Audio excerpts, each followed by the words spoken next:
Hello and welcome to today's daily news report where I cover all the biggest stories affecting your life and your money. You watch this channel each day because I keep you in the loop on what's really going on in Washington, D.C. with President Biden and the U.S. economy.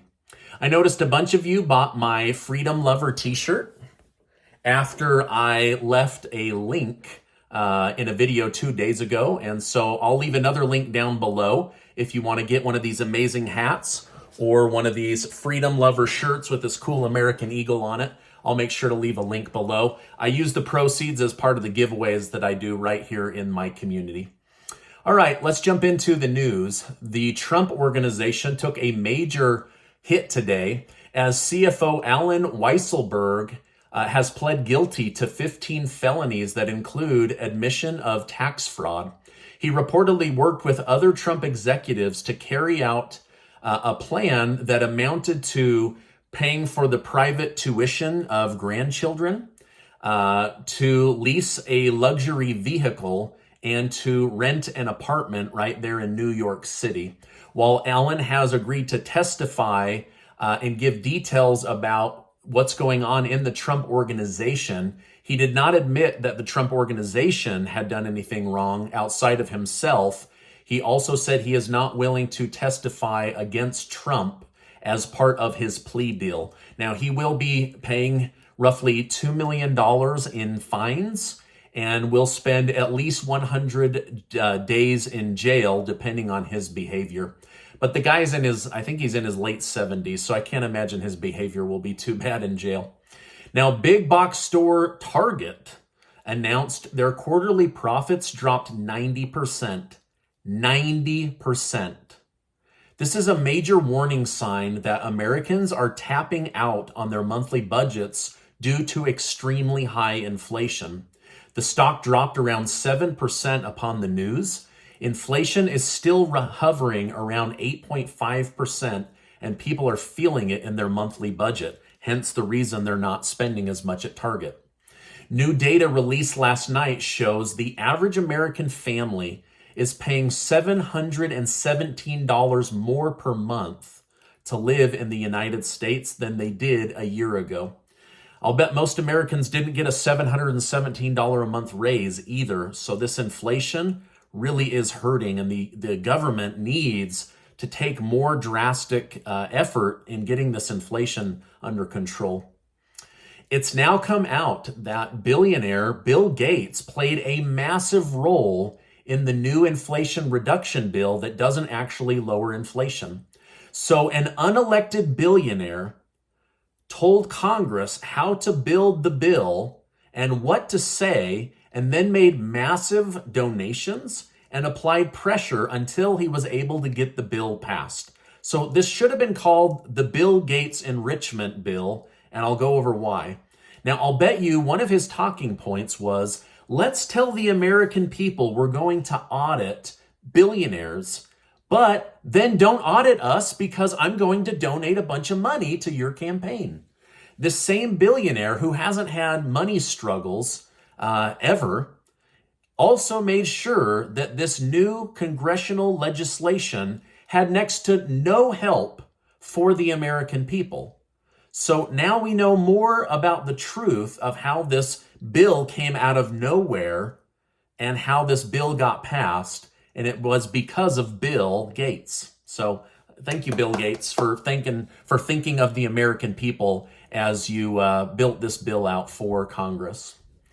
After Liz Cheney's loss yesterday, she teased about a possibility of running for president of the United States. However, I think most experts would agree that being a pro-Biden Republican isn't going to work out well for her campaign.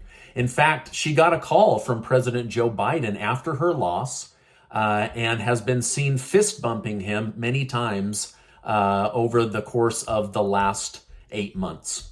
Now, the optics of this move look really bad, like really bad.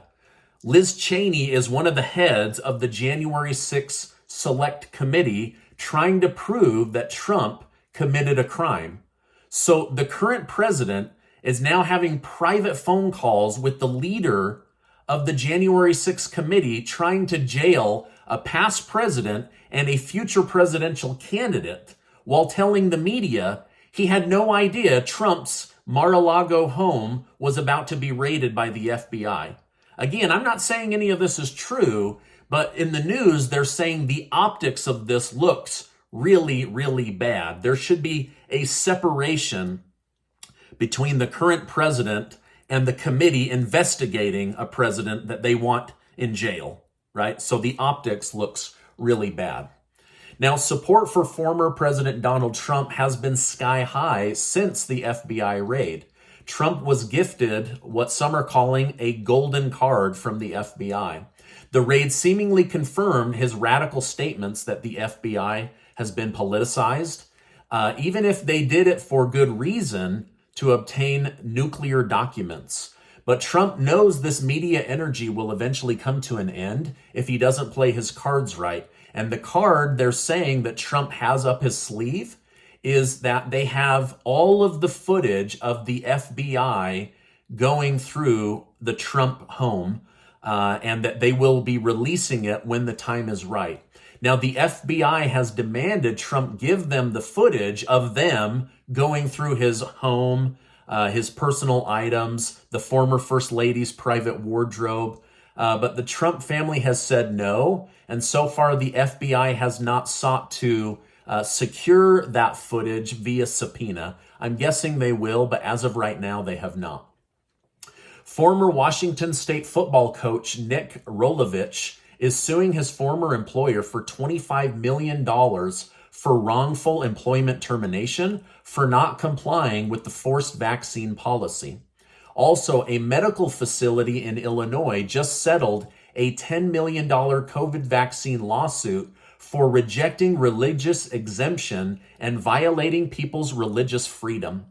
Those fired will get $25,000 each, and those that got vaccinated against their will because their exemption was denied are also going to be paid $3,000. Now, my understanding from reading in the news is there is going to be an upswelling in these types of lawsuits as employees who were fired for not wanting something that was coerced upon them. They're going to go after these employers, right? I don't think they'll be able to go after the government. They certainly won't be able to go after the pharmaceutical companies, but they're going to go after their employers, especially if they were fired or coerced into getting something they did not want.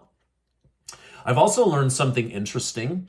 In the new Inflation Reduction Bill that doesn't reduce your bills or inflation, Congress used language for tax credits to companies that go green and create electric vehicles and parts in North America. This means Mexico and Canada, where many companies like Ford have outsourced American jobs, get a bunch of tax credit money. In fact, Canadian Prime Minister Justin Trudeau thanked President Biden and the United States for this huge gift of money to the Canadian people. He tweeted, "It's official, POTUS signed legislation that will include Canada in a new tax incentive for electric vehicles purchased in the U.S." Trudeau tweeted this. He then said, "This is good news for Canadians, for our green economy, and for our growing EV manufacturing sector." So it appears Mexico and Canada stand to make a lot of money off the United States' new Inflation Reduction Bill. Now, remind me, how does this reduce your bills while enriching these other countries, right? Like the Democrat leaders told us that this was a kitchen table issue bill, right? But all of the things you talk about at your kitchen table, none of that is coming true. None of that helps you. And now we're finding out Canada and Mexico, they're about to make a ton of money off of American taxpayers and off of American legislation. CNN Media announced that Jeffrey Toobin is leaving and Brian Stelter has been fired. Now, there are also rumors that the Late Show by Don Lemon is also going to be axed, and Don Lemon will be fired from CNN. But as of right now, that's rumors and allegations. Relations with China are getting worse. The United States decided to fly a nuclear bomber plane around the island of Taiwan. China did not like this and immediately sent 6 warships and 51 heavily loaded warplanes to the area. Now, I'm not sure this game of chicken is going to end well, but I guess we just have to trust that President Joe Biden knows what he's doing as Commander-in-Chief of the United States military.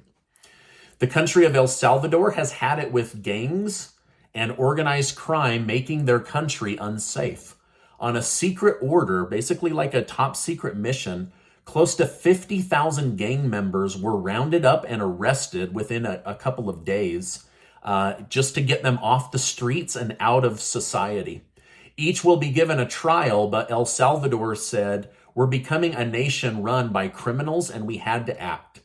Now, 50,000 people in a couple of days, that's a huge number. That's close to 3 Utah Jazz basketball stadiums of people arrested to get them off the streets. That's kind of crazy, right? All right, now you thought some of that other stuff was terrifying. Here's the terrifying part. According to the American Farm Bureau, farmers and ranchers are being paid to destroy their crops and their cattle in order to save water. Because of high fuel and fertilizer costs and lower water access, many farmers and ranchers are killing off their crops, their orchards, their farms, and their livestock, saying it just isn't worth doing anymore. So when the World Economic Forum, or WEF, recommends people start getting comfortable with the idea of eating bugs and insects, I guess we should believe them, because if this is all true, which I believe it is, this is going to make food more scarce and more expensive. Now, the average food is sitting at about 10% inflation, with meat being even higher than that and eggs being close to 50% inflation. And now they're basically paying these people to destroy their animals and their farms and their crops. I mean, this is insane, right? So we can't get grain from Russia and Ukraine because of a war nobody wants to find peace for. And we can't get food and meat from our own farmers and ranchers. It's like they're trying to purposely lower the population of the planet. I mean, I don't know what's going on, but you guys, this is a CNN headline article. This is not like some prepper in the deep mountains of Tennessee. Like, this is national news that they are saying that they're just like, they're destroying their crops and animals. It's insane. Have you seen this? Let me know in the comments. This was new to me. And why wouldn't our government say, hey, instead of sending $5 billion of rockets to kill people in another country, we're going to invest $5 billion in helping our farmers? I don't know, right? Like, why is a foreign war more important than food stability for your own people? I mean, this is absolutely terrifying for me. Again, you can look this up. This is a CNN headline article about farmers destroying their own crops and cattle. It's insane. I guess Henry Kissinger was right. Control the food, control the people. Control the energy, control the country. Control the money, control the world. Things are getting crazy, right? As buses of immigrants from Texas arrive in New York City Mayor Eric Adams attacked Governor Greg Abbott yesterday and called his tactics hateful politics. He stated Abbott has refused his request to coordinate. It appears Texas is trying to catch media attention for the southern border crisis they say isn't happening, while at the same time trying to wake up Democrat leaders by sending illegal immigrants to their cities so that they know what it's like to be overwhelmed in Texas and in Louisiana and in Arizona, right? So lots going on in the news today.